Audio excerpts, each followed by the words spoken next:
गेल्या अनेक दिवसाचं माझं आणि कोल्हापूरकरांचं स्वप्न आज पूर्ण होत आहे।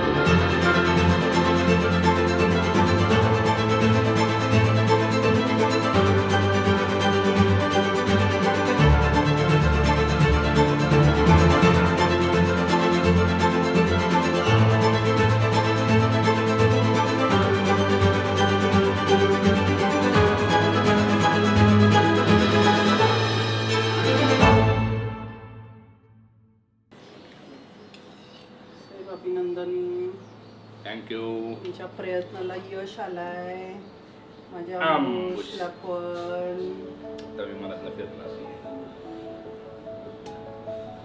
All the best daddy, all the best. Thank you. All the best. कसं all the best, all the best, all the best.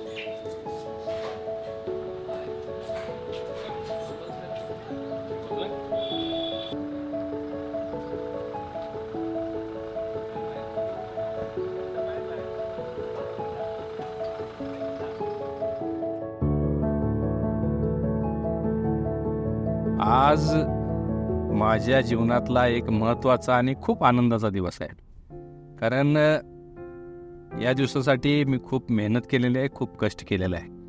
तो दिवस म्हणजे कोल्हापूरच्या विमानतळाचा आज लोकार्पण सोहळा।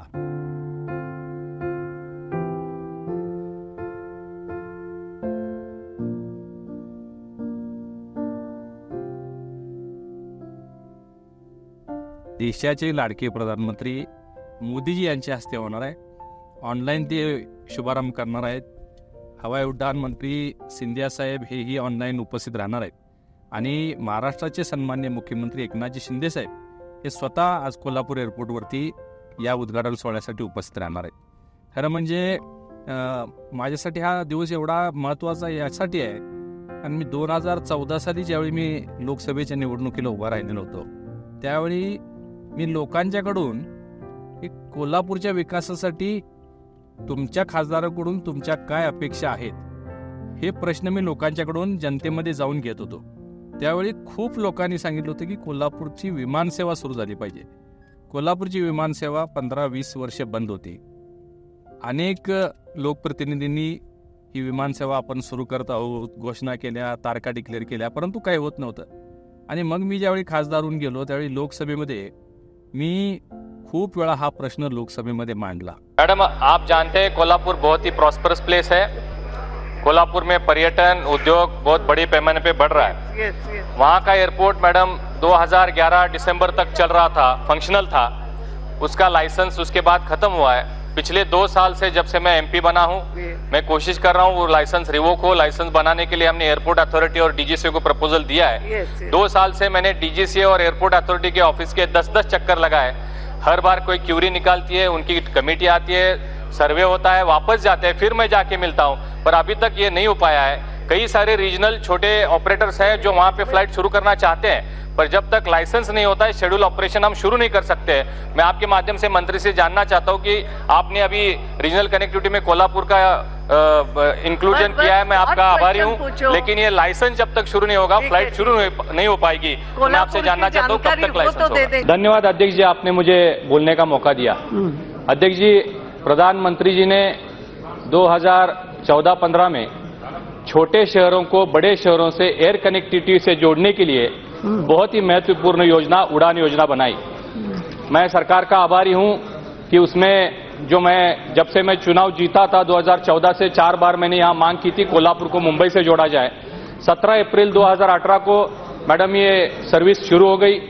2 महीने बहुत अच्छे से चले, पूरा 90% उसको हम बुकिंग देते थे और अगले 3 महीने का भी बुकिंग हमने दिया था। फिर भी 20 अप्रैल को अचानक से वो डेक्कन चार्टर जिसने एयर सर्विस शुरू की थी अचानक से बंद कर दिया। कोई भी रीजन नहीं दिया। जब हमने पूछा तो उन्होंने कहा कि कोई टेक्निकल इश्यू है। अध्यक्ष जी, आप जानते हैं कोल्हापुर बहुत ही ऐश्वर्य संपन्न जगह है। महालक्ष्मी का मंदिर वहां पे है, लाखों टूरिस्ट वहां पे आते हैं, कल्चरल हेरिटेज है, इंडस्ट्रियल डेवलपमेंट भी अच्छी हो रही है। तो मैं समझता हूं कि मैंने मंत्री जी से मिलके ये जो कंपनी है प्रोफेशनलिज्म नहीं है, इसको ब्लैकलिस्ट करना चाहिए और दूसरी कोई भी कंपनी हो जैसे इंडिगो है, स्पाइसजेट है, समझ गई एक सेकंड, स्पाइसजेट एयर एशिया है, गवर्नमेंट की कंपनी है, उनको ये कोल्हापुर मुंबई शुरू करने की इजाजत दी जाए। कोई इनको 6 महीने रुकने की जरूरत नहीं है। उड़ान योजना के तहत ही ये एयर सर्विस फिर से शुरू की जाए, ये हमारे कोल्हापुर के लोगों की डिमांड है। धन्यवाद अध्यक्ष जी। एक वेळा मंत्री महोदयांनी मला बोलवलं आणि त्यांनी एअरपोर्ट अथॉरिटी बरोबर आणि DGCA बरोबर एक मीटिंग सुद्धा आपली केली. आणि मग एअरपोर्ट अथॉरिटीचे चेअरमन त्यावेळेचे मावपत्रा म्हणून एक चेअरमन होते, त्यांच्याकडे मी फॉलोअप घ्यायला सुरू केला. एकदा मंत्री महोदयांनी सांगितल्यामुळं आणि लोकसभेमध्ये आवाज उठवल्यामुळं त्याला गती झाली होती. आणि महापत्रा साहेबांना मी ज्यावेळी भेटायचो ते मी बोलायचो, भेटायचं, पत्र द्यायचं, चर्चा व्हायची, ते हो हो म्हणायचे. एक दिवस त्यांनी मला असं सांगितलं की हे कोल्हापूरचं विमानतळ कसं चालू होईल, हे छोटंसं तुमचं शहर आहे, तिथून लोक कुठं जातील, त्या विमानतळावर खर्च करण्यासाठी 200-250 कोटी रुपये निधी लागेल, तो जे ऑपरेशनल नाही आहेत अशा विमानतळावर ते देणं शक्य आहे का, अशा अनेक शंका आणि चिंता त्यांनी व्यक्त केल्या. आणि त्यावेळी मी त्यांना कॉन्फिडन्स दिला की केंद्र सरकारचा हिस्सा केंद्र सरकार देईल, राज्य सरकारचा जो इन्व्हेस्टमेंटचा हिस्सा आहे तो मी कसल्याही परिस्थितीत मिळवून देईल, ही मी त्यांना ग्वाही दिली. आणि विमानसेवा सुरू करण्यासाठी कोल्हापुरातून उद्योजकांच्याकडून आपण 6 महिन्याचे तिकीट्स आम्ही ॲडव्हान्समध्ये बुकिंग करू, जेणेकरून एअरलाईन सुरू होईल. अशा पद्धतीच्या 2 गोष्टी त्यांना सांगितल्यानंतर ते खूप खुश झाले. आणि ते म्हटले की मला स्वतः चेअरमन म्हटले की पहिल्यांदा मी असं काहीतरी ऐकतोय आणि मी तयार आहे. त्यांनी स्वतःच्या 70% हिस्सा घालत असलेल्याचं पत्र मला दिलं आणि महाराष्ट्र शासनानं महाराष्ट्राचा हिस्सा देण्याची जी प्रक्रिया ती पूर्ण करावी अशी मागणी त्यांनी केली. ते पत्र घेऊन मी सेम डे मुंबईला आलो. त्यावेळी अमल महाडिक साहेब आणि आमचे नामदार चंद्रकांत दादा पाटील यांना भेटून आम्ही थेट, त्यावेळी आपले मुख्यमंत्री देवेंद्रजी फडणवीस साहेब होते आणि आम्ही फडणवीस साहेबांच्याकडे गेलो. फडणवीस साहेबांना चंद्रकांतांनी सांगितले की धनंजयनी पाठपुरावा करून आता कोल्हापूरच्या विमानतळाला आता मंजुरी मिळते, परंतु आपला शेअर आपल्याला द्यावा लागेल, तो साधारण 65 करोड रुपये आहे. फडणवीस साहेबांनी 1 मिनिटामध्ये त्या याच्यावर सही दिली, ते प्रपोजल मंजूर केलं. आणि त्यांनी हेही सांगितलं की एवढंच नाही, आणखीन काही निधी द्यावा लागेल किंवा आणखीन काही जमीन अधिग्रहण करावे लागेल तर ते सगळं तुम्हाला महाराष्ट्र सरकार सहकार्य करेल, हे शब्द त्याचे महत्त्वाचे होते. त्यांनी ते दिलेलं पत्र त्याच दिवशी 30% शेअरचं घेऊन मी मुंबईला दुसऱ्या दिवशी गेलो. दुसऱ्या दिवशी मुंबईला गेल्यानंतर एअरपोर्ट अथॉरिटीचे चेअरमन महापत्रांच्याकडे जेव्हा मी पत्र दिलं, ते आश्चर्यचकित झाले की तुम्ही एका दिवसात 65 करोडचं कसं काय तुम्ही निधी शासनाचा मंजूर करून आणला किंवा मंजुरी तुम्हाला मिळाली. तर मी म्हणलं की आम्हाला लोकांना जे शब्द दिलेले आहेत ते पूर्ण करण्यासाठी जे जे करावं लागतं ते आम्ही करतो आणि महाराष्ट्रामध्ये हे सगळे नेते मंडळी आहेत ते लोकांचे प्रश्नही जाणणार आहेत आणि तिथून त्याला प्रक्रिया ती गती सुरू झाली. एक खूप मोठा हर्डल कोल्हापूर विमानतळ सुरू करण्यामध्ये होता, तो म्हणजे जो प्रस्ताव इकडून DGCAकडे जावा लागतो मंजुरीसाठी, टेक्निकल सँक्शन ज्याला आपण म्हणतो, तो प्रस्तावच नव्हता DGCAकडे. इथं खूप सगळे सांगायचे विमानसेवा चालू होणार, या तारखेला होणार, त्या तारखेला होणार. पण ज्यावेळी प्रत्यक्षात मी DGCAकडे गेलो, आमच्या सत्यवती मॅडम होत्या, ते म्हणले कोल्हापूर का कोई प्रपोजलही नाही आहे. आणि मग त्याची सगळी शोधाशोध सुरू केली तर कोल्हापूर एअरपोर्टवरती बंद असल्यामुळे इथं कुठलीही कागदपत्र मिळाली नाहीत. इथं जे त्यावेळेचे अधिकारी होते त्यांनी सांगितलं की आम्ही हे प्रपोजल दिलंय का नाही मलाही काय सांगता येणार नाही आणि आम्ही नवीन प्रपोजल आता बनवू शकत नाही कारण आमच्याकडे बजेट नाही आहे. जिल्हाधिकाऱ्यांच्याकडे विचारलं तर जिल्हाधिकारी म्हटले की आम्हाला तेव्हा अधिकार नाही आहे की आम्ही हे प्रपोजल बनवावं आणि तुम्हाला पटणार नाही.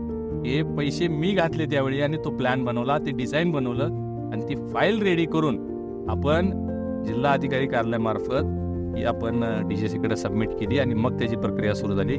मग त्याच्या परमिशन्स मिळाल्या, त्या परमिशन्स मग निधी मिळाला, निधीची कामं सुरू झाली. विमानसेवा सुरू करत असताना सुद्धा कुठलीही एअरलाईन कोल्हापूरला यायला तयार नव्हती. एक छोटी एअरलाईन होती, नाव मी घेत नाही, 18 सीटर विमान आपण आणलं. त्या 18 सीटर विमानाला आणण्यासाठी आम्हाला खूप काही करावं लागलं कारण ते म्हटले कोल्हापूरहून कशी सेवा चालू होईल. तर मी इथल्या सगळ्या इंडस्ट्रियलिस्टना घेऊन एक मीटिंग कॉल केली आणि सगळ्या इंडस्ट्रियलिस्टना सांगितलं की अमुक अमुक रेट आहे आणि आपल्याला 6 महिन्याचे तिकीट सगळ्यांना ॲडव्हान्स घ्यायचे आणि प्रत्येक कंपनीनं रोजचं एक तिकीट या फ्लाईटचं बुक करायचं. आणि सगळे उद्योजक, तुम्हाला पटणार नाही, मलाही आश्चर्य वाटलं. सगळे उद्योजक तयार झाले आणि त्यांनी तशी हमी दिली, तसं पत्र तयार केलं, त्या सगळ्या इंडस्ट्रीजची सही घेतली, त्या एअरलाईन कंपनीला दिली आणि ती विमानसेवा आली, विमानसेवा सुरू झाली. पहिलं विमान मी कोल्हापुरातून बचत गटांच्या महिला, काही शेतकरी, काही ज्येष्ठ नागरिक, काही आमचे पत्रकार, अशा 18 लोकांना मी स्वतः त्यांचे तिकीट्स काढले आणि ते विमान आपण मुंबईला पाठवलं. मी त्यांच्यासोबत गेलो, ते विमान परत आलं आणि तिथून ती विमानसेवा सुरू झाली. काही कालानंतर ती खंडित झाली. दुर्दैवानं मध्यंतरी माझा पराभव झाला, परत सगळ्याला ब्रेक लागला होता. आता भारतीय जनता पार्टीनं मला परत राज्यसभेवर खासदार म्हणून पाठवलं, त्याला गती आली. आज कोल्हापूरमधून आपण 5 ठिकाणी विमानसेवा सुरू आहेत. मुंबई, हैदराबाद, बेंगलोर, कोईमतूर आणि तिरुपती.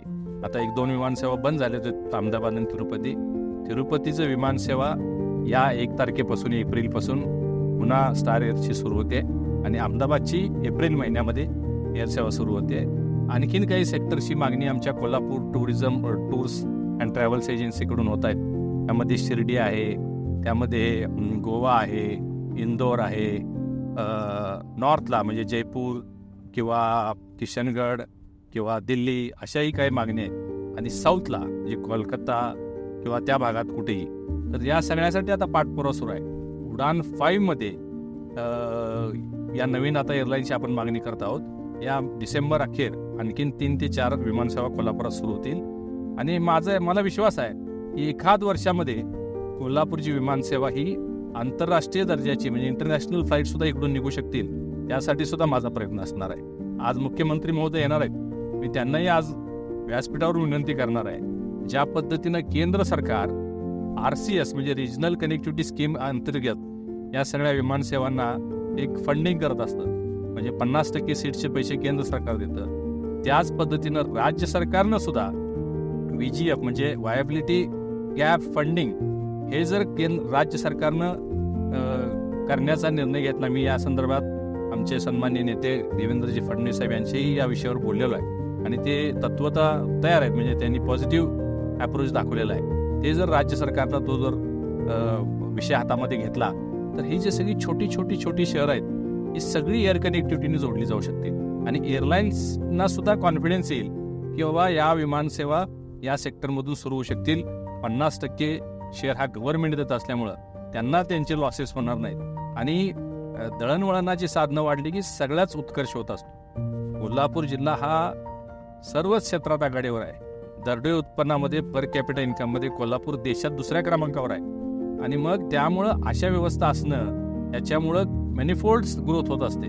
मी तुम्हाला सांगतो आज की इथून पुढं पर्यटनामध्ये वाढ होईल, खूप मोठ्या प्रमाणात औद्योगिक क्षेत्रामध्ये वाढ होईल, कृषी क्षेत्रामध्ये खूप आपला सगळा माल, आपलं सगळं भाजीपाला, फुलं ही वेगवेगळ्या शहरांमध्ये जातात, त्याच्यासाठी फायदा होईल. कार्गो हब सुरू करण्यासंदर्भात परमिशन मिळालेले आहे ऑलरेडी. तर या सगळ्यामध्ये अर्थव्यवस्थेला सुद्धा एक मोठा बूस्टर या कोल्हापूरच्या नवीन टर्मिनलमुळं भविष्यात मिळेल याचा मला विश्वास आहे आणि खात्री आहे. आणि आज अशा या विमानतळाचं उद्घाटन होत आहे. आपण तिथं आता थोड्याच वेळात पोहोचणार आहोत.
आत्ताच कोल्हापूरच्या विमानतळाचं देशाचे प्रधानमंत्री आदरणीय मोदीजी यांच्या हस्ते लोकार्पण संपन्न झालेलं आहे.